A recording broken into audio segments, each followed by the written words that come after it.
घरे अति सहजरे मिल जाउथुबा किछिटा सामग्री रे आज बनैबा मटर पनीर। भात रुटी परोटा रे भी आपण खाई परिबे। तेबे चलंतु आरंभ करिबा आजिर रेसिपी। मो एठी 250 ग्राम रो पनीर नै जाइछि। आपण आपणक हिसाब रे पनीर को कम बेसी करि परिबे। मो मार्केट रे मिलुथिबा पनीर को एठु यूज करूछि। आपण चाहिले घर तैयारी पनीर को भी नहीं पारिबे। आमे ए पनीर को छोट छोट करी काटी नबा। देखंतु मु ए साइज रो पनीर काटिछि। आपण को जति बड़ दरकार आपण काटी परिबे, नहीं तो ए साइज रो काटी नबा। एजेन जति मो चैनल को सब्सक्राइब करि नाहंती तेबे जल्दी ही सब्सक्राइब करि नियंतु। साइड रे थिबा बेल आइकन रे ऑल नोटिफिकेशन क्लिक करिया पई भूलंतु नाही। पनीर पाई एबे मसाला प्रस्तुत करिबा। सेति पई मु दुईटा मीडियम साइज रो पियाज नै ताको सरू सरू करी काटी नेछि। गोटे मीडियम साइज रो टमाटो को भी सेमिति काटी नबा। कड़ाई को सेपटे गैस ऊपर गरम होबा पई एबे छाडी नेछि। कड़ाई एबे गरम हे गलानी। एबे सेतिरे दबा किछि बटर। मु एठी बटर व्यवहार करिछि। आपण चाहिले तेलर व्यवहार करि परिबे। एबे गोटे चम्मच जीरा को फुटिबा पई छाडी नबा। पूर्वरु कटा हे रखिथिबा पियाज को देई दबा। पियाज टिके भाजी हो गला परे कटा टमाटो को दे टिके एपट सेपट करी भाजीबा, नहीं तो तले लागी जिवो। एबे सेथिरे देई दबा किछि अदा, गोटे रसुण को मुठी छड़े कि ले जाइछि। आपण पनीर को देखि कि मसला कम बेसी करि परिबे। एबे सेथिरे ऐड करबा गोटे सुखिला लंका, दुईटी तेजपत्र, गोटे छोट खंड दालचीनी, 5 रु 6 लवंग, दुईटी गुजराती को नहीं जिबा। एबे ताको टिके भल भावे मिसई नबा। गोटे पिंच लूण दे टमाटो पियाज को भलरे सॉफ्ट होबा पई छाडी दबा।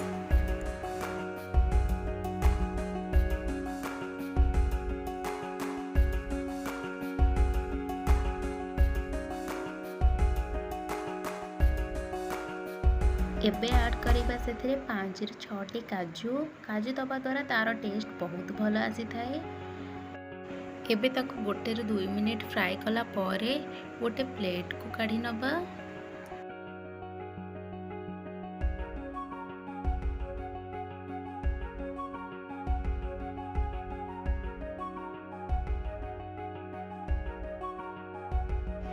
मसाला को एबे प्लेट को आमे काढ़ी नेइछे।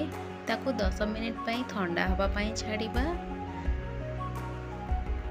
एबे पनीर को फ्राई करी नबा।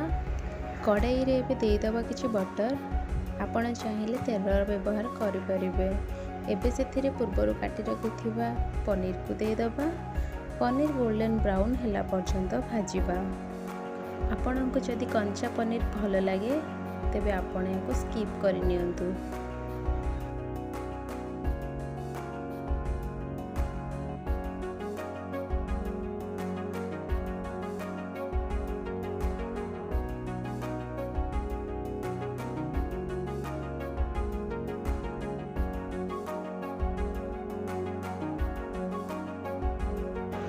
पनीर एबे हल्का गोल्डन ब्राउन कलर हे गलानी। एबे ताको गोटे प्लेट को काढ़ी नबा। पनीर को सॉफ्ट रखिबा पई आमे एबे ताको पानी रे भिजाई रखिबा। ध्यान रखिबे पानी हल्का गरम होबा दरकार, नहीं तो पनीर हार्ड हे जिवो। सबु पनीर को एबे पानी रे भिजाई 15 रु 20 मिनिट पर्यंत रखिबा। एपटे सेही सेम कड़ाई रे मु दे देछि 2 रु 3 चम्मच ऑलिव ऑयल, ता सहित किछि बटर।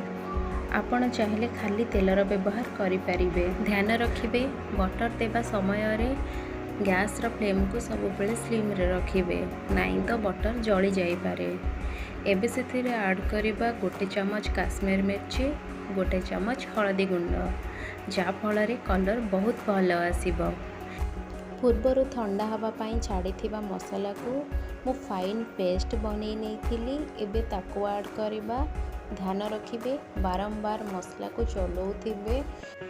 3 रु 4 मिनिट पर्यंत एमिति मसाला को भाजीबा।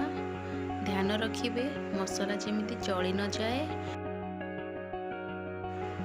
एबे सेथिरे ऐड करिबा गोटे चम्मच चिली पाउडर। आपण आपणक हिसाब रे राग को कम बेसी करि परिबे। गोटे चम्मच गरम मसला, गोटे रु 1.5 चम्मच पनीर मसला को देई एबे मिसाई नबा। एबे सेथिरे देइदबा किछि छोट कटा हेइथिबा धनिया पत्र। मु एठी फ्रोजेन मटर व्यवहार करिछि, आपण चाहिले फ्रेश मटर व्यवहार करि परिबे। एबे सेथिरे ऐड करिबा 2 ରୁ 3 चम्मच क्रीम। एबे सेथिरे पनीर को भी ऐड करि दबा। एबे मसला और पनीर को भल भाबरे मिसाई नबा। स्वाद अनुसार लुण दे 4 ରୁ 5 मिनिट पर्यंत ताको फुटिबा पई छाड़िबा।